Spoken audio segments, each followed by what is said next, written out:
রাষ্ট্রভাষা আন্দোলনের এক গুরুত্বপূর্ণ ভূমিকা পালন করেছিলেন মমতাজ বেগম। তখন তিনি ছিলেন মর্গান স্কুলের প্রধান শিক্ষিকা। তার নেতৃত্বে সে সময় মহিলারা শোভাযাত্রা বের করে।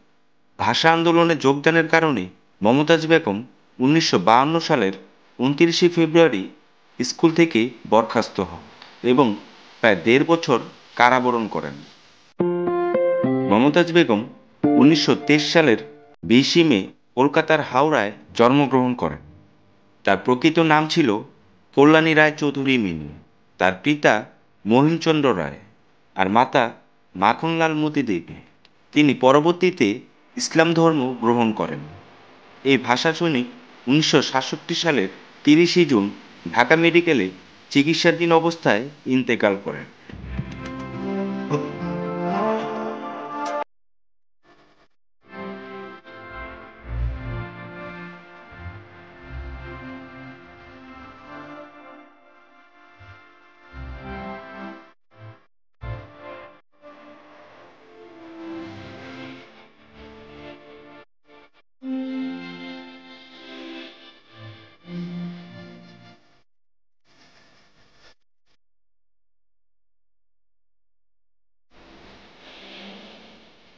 সরকার 2012 সালে মমতাজ বেগমকে মরণোত্তর 21শে পদকে ভূষিত করেন।